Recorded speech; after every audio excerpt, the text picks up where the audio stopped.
Lovely day for a podcast.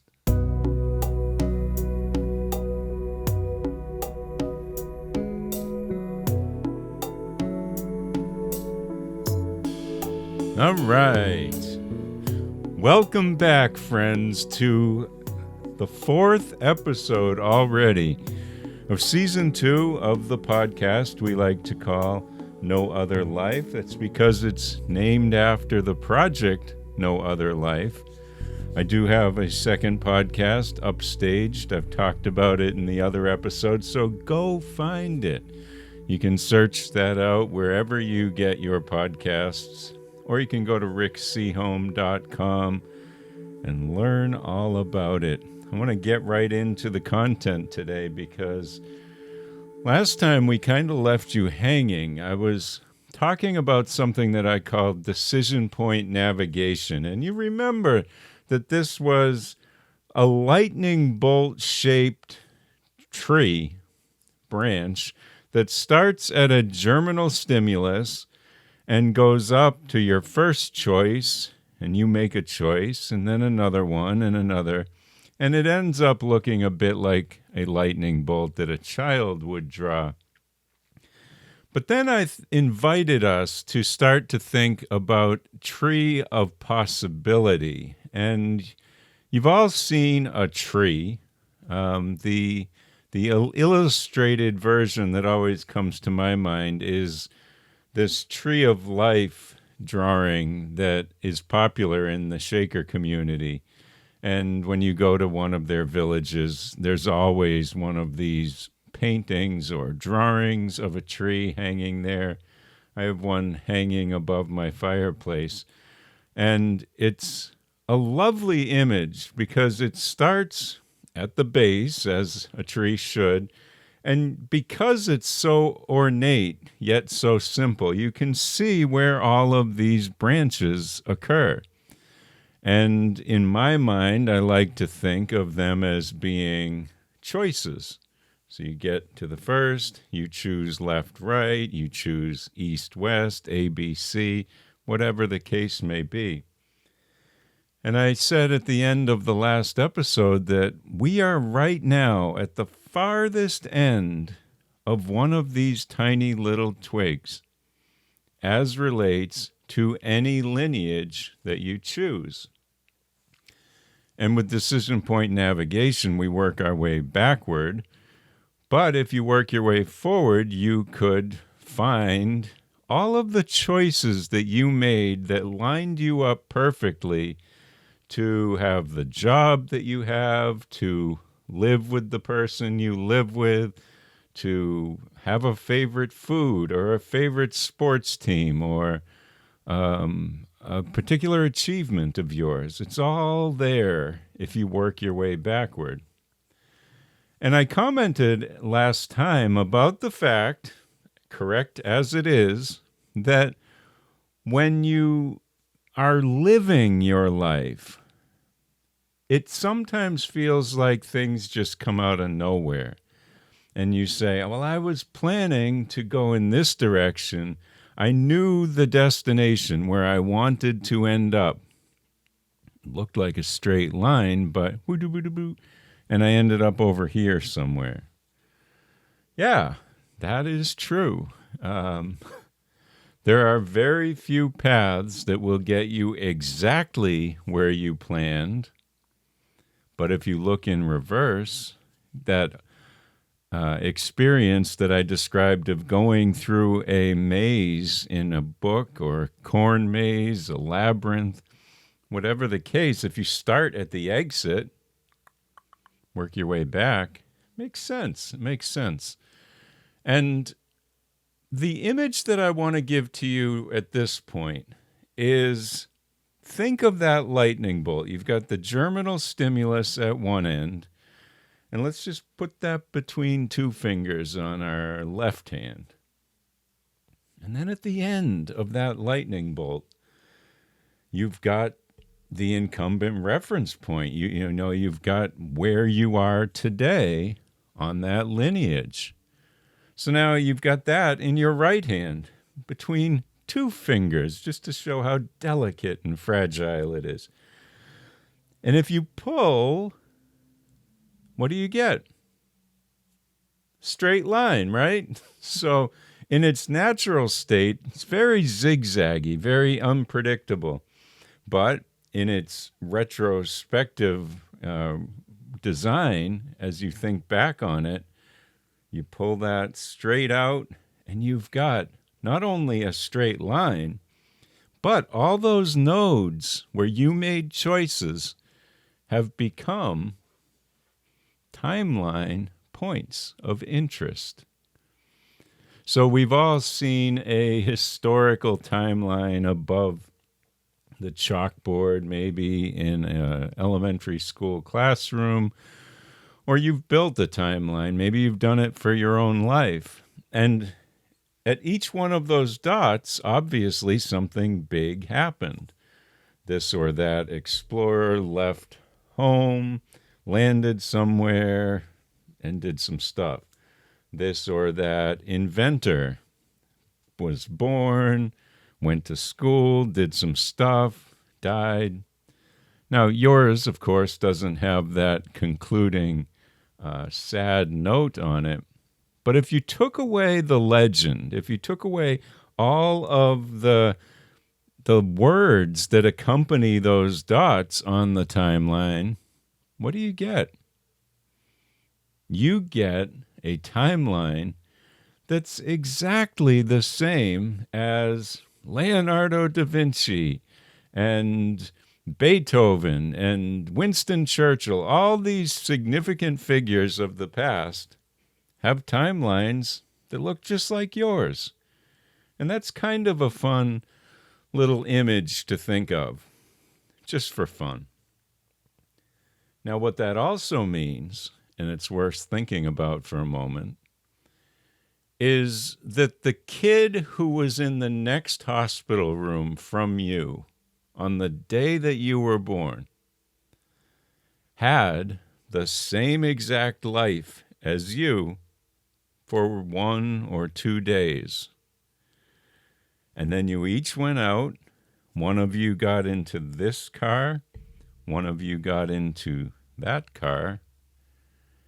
And your lives immediately diverged.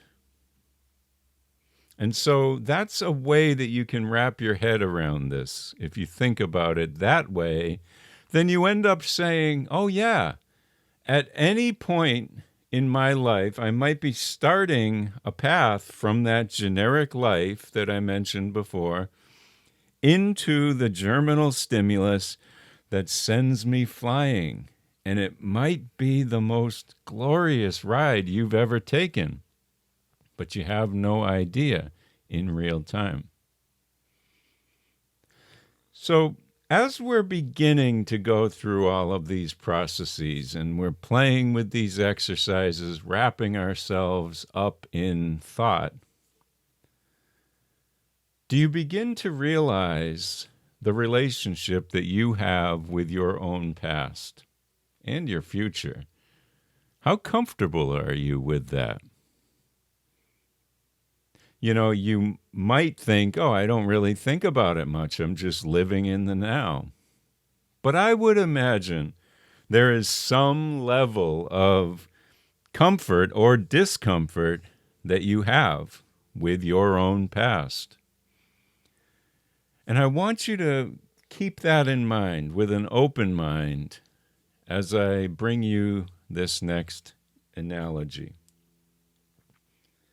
I can't count the number of times in the No Other Life sphere that I have talked about a spectra where you are on a plank with a foot on the left, a foot on the right, and a fulcrum in the middle, and you're just kind of teetering there, trying like crazy to stay balanced.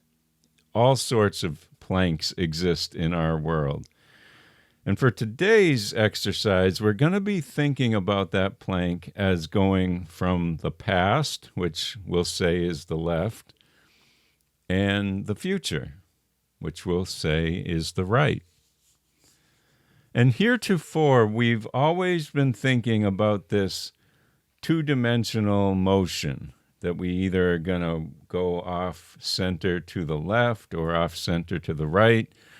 And I think even in season 1, I did talk about a plank of past to future. And I said that when you get too wrapped up in the past, you're going to be so lopsided that you would need to throw an incredible amount of weight to get future thinking, but then you'll be stuck in an equal and opposite trouble. So what are you going to do? You want to get that exact amount of finesse to keep you in the middle. Well, now we're going to think a bit differently. We're going to complexify this. It's no longer a plank, left-right. Instead, we are going to pretend that we are standing on a big sheet of plywood. Your legs are still doing the same thing.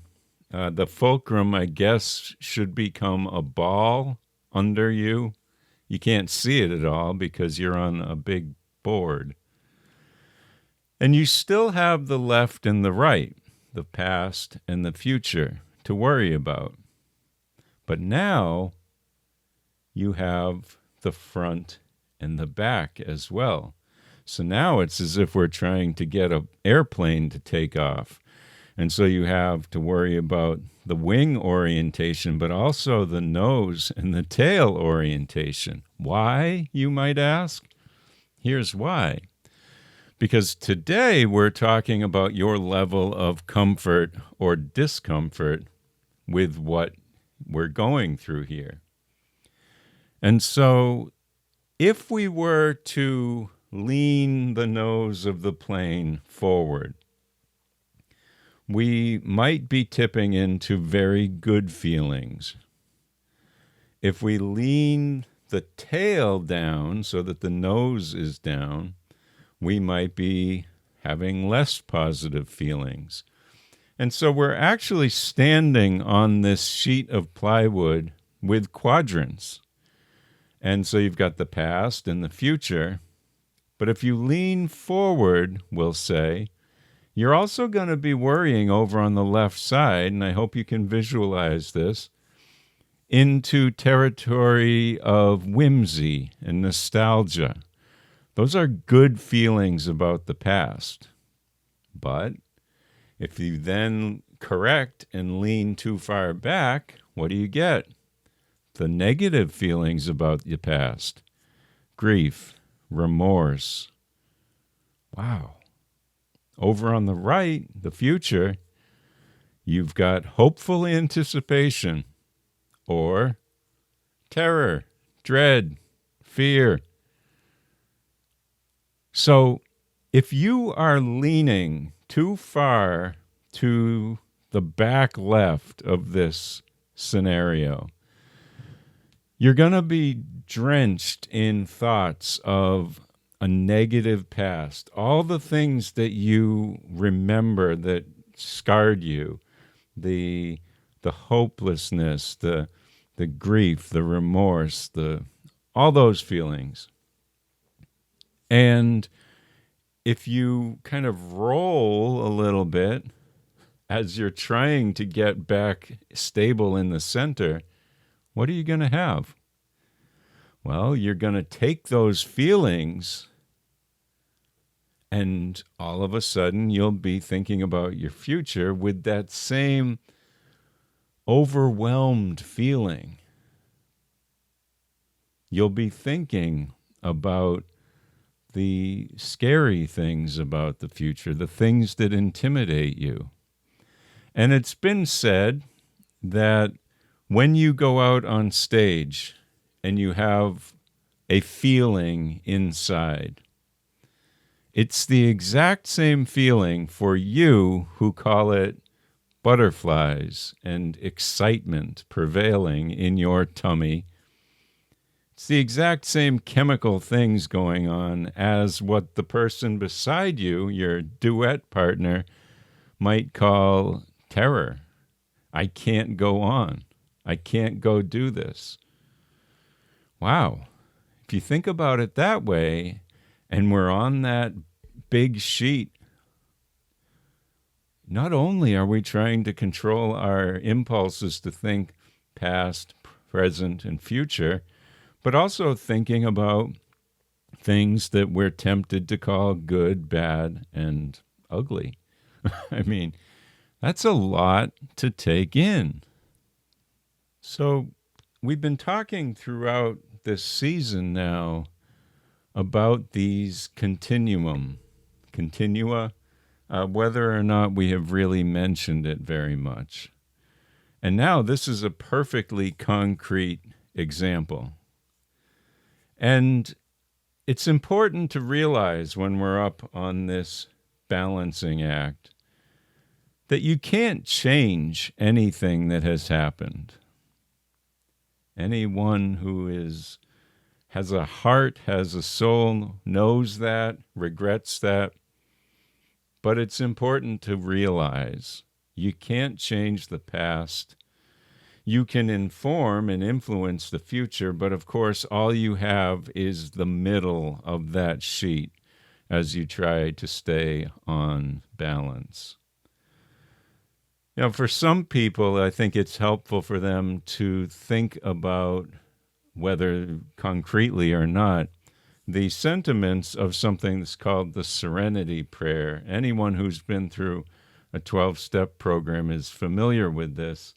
It was written by Reinhold Niebuhr, and the gist of it is to recognize that we have difficulty with everything I just laid out.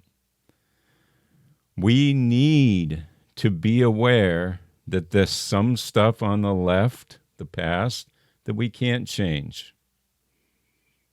We need to know that there's some stuff on the right that we can change. We can influence that future. But here in the middle, this is the meat of that prayer, the wisdom to know the difference. Because if there's something I can change, and I don't realize it, I'll never change it. If there's something that I want to be able to change, but it's already set in stone, lost cause, sunk cost, whatever you want to call it, settled law, it's over. And we need to realize that sometimes. And that's this wisdom to know the difference. Friends, I hope that you'll take some of these things to heart this week. You'll be back for episode 5, where we're going to keep digging away, because the whole point of this, as a reminder, is to get ourselves comfortable with our past and our ideas for our future, so that we can all dovetail with each other in the ways that we want to feel good with those around us. But it all starts right here with self. So you take care of yourself. You have no other life.